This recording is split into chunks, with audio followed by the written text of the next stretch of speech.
My name is Jack Lonergan. I am the commander of the Dalzell Shaw American Legion Post 175. We've been getting a lot of younger people in, but we do more programs.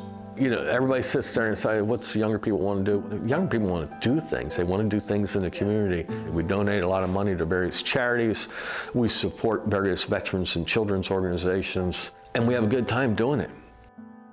I was in the United States Air Force from 1981 to 2003. I worked in the morale, welfare, recreation, and services field. I started out as a services person, hotel management, mortuary affairs, and linen exchange. So I was trained in all those different areas that military people did, and also stayed in mortuary affairs. So I worked 2 years in mortuary affairs, witnessed the plane crash, did the search and recovery for the plane crash, and got the nightmares every night to prove it. I still see it. If I'm invited to a house with a bonfire, the heat of the bonfire brings me back memories of the plane crash that I watched. I was about a block away from it when it hit the ground. So it was a KC-135. It crashed on March 13th, 1987, about 1:27 in the afternoon. There were 6 people on the plane, 1 person on the ground. The person on the ground was supposed to be in the plane that day, but he was held off the plane to take care of some business on base. The plane hit 1 car, and it was his car, and he died on impact. So I was in the control center while the search and recovery team was doing their things, but then when the uniforms came in that they were wearing from the coroner, somebody had to go through the uniforms and make sure there was nothing discrediting the person or the Air Force in there. So that was my job, was to go through what remained of the uniforms. And then if there was any jewelry that had been collected, then I had to go through the jewelry, categorize it, clean it, take off all bodily fluid and body parts that were still remained on the jewelry, and make it presentable for the next of kin. So again, other things that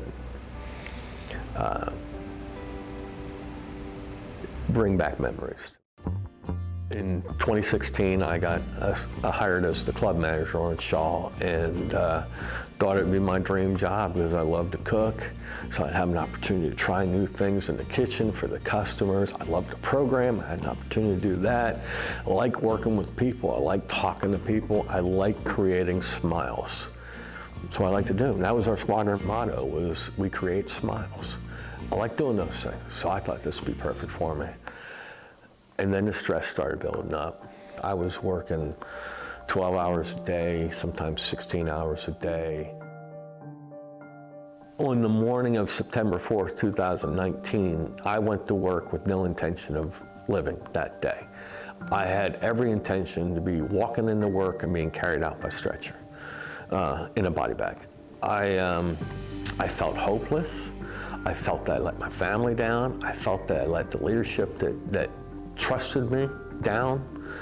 I felt that I was a failure at everything I did, and I just felt that I was a burden on my family, and the best thing for me and my family is to just end it.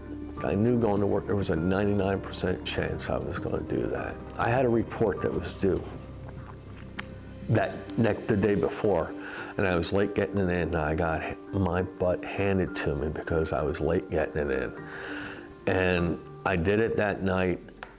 It was an inventory, and I entered all the information in the computer, and I said to myself, I was going to come in early the next day because the computer does its thing at 2 o'clock in the morning, and the report would be ready. If I was the first one in, I'd be the first one to see it. And I came in early, and I said to myself, if the report's bad, I'm just going to kill myself.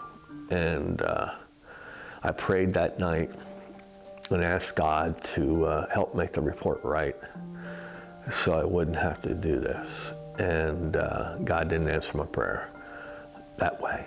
The report was bad. So I didn't sleep the night before. I had some drinks when I got home. I didn't sleep at all. And I walked into my office, closed the door, closed my eyes, opened the desk drawer, and pulled out a pair of scissors and went like that. I knew exactly where to put the scissors because I had a heart cath done a couple weeks before, and I still had a scat from where they put the needle. And I pulled out the scissors and I did that, and I didn't feel anything. And I said, what the heck? And I opened my eyes, and there was 2 pairs of scissors in my desk. There was one you use to cut, and there's one you use to work with balloons. You use scissors that they give you in kindergarten. They don't have points on them. Around balloons, you can't be sticking sharp scissors in a set of balloons. And I pulled out the set of scissors that work with balloons. And I sat there and I cried. And I said, I can't even kill myself right. And people started to come in, and I didn't want to be seen by anybody, so I got up and I went into a back bathroom that we had where I could just sit and cry and think, and nobody would know any different because they don't go back there. And I came out, and I decided that I didn't want, my nieces and nephews were graduating college that year, and I didn't want this to be, oh yeah, he died the year I graduated college. I went out and I called a new therapist that I've been seeing, and I said, I need to get a referral to Three Rivers, and that's the Behavioral Health Hospital in Columbia. The secretary said, well, doctor can't see you for another week. And I was like, I'm not asking to see the doctor, I'm asking for a referral to Three Rivers. Well, I'll have to talk with her. We'll have to give you a call back. I said, okay, understand something. If I don't get a referral to Three Rivers, I'm gonna kill myself. I'm reaching out, I need help. Give me the help. And she said, okay, just hold on for a minute. So she went and talked to the doctor, and she came back on. She said, okay, I'm calling Three Rivers to get you a referral, get you in right now. So she said, do not do anything until I call you back.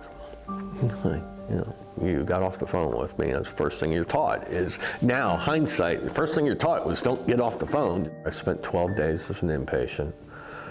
And the hardest part about getting out of Three Rivers was I was going from a controlled area to my house.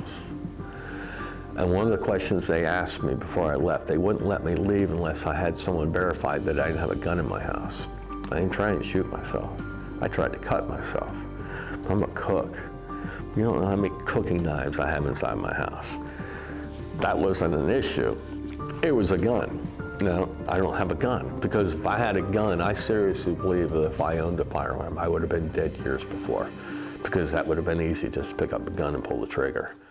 I started learning about programs. I started learning about how to cope with the stresses that I was going through. I sat there and thought, man, if I had known about some of these programs before, would that have changed my life before? And then Be the One came out, and I just thought about that too. If I had known about these things before, would my life be different today? I truly believe that on September 4th, 2019, when I pulled out the wrong pair of scissors, it was because a higher power wanted me to use my platform in the American Legion to tell other people what I've been through, and that it's okay not to be okay. And that there's people out there that care about them, that want to help them, and understand or can relate to what they're going through. When I was an outpatient, there was an aircraft mechanic, there was an instructor, there was a firefighter, there was a paramedic, there was an office person, there was a forward air controller, there was a comm person, and then there was me, MWR and services. None of us did anything like each other, but we all served, and that was our core. We all, and I said this one day in the class, I said, we've all done something different. None of us know what each other does, but we all walk the same walk and talk the same talk.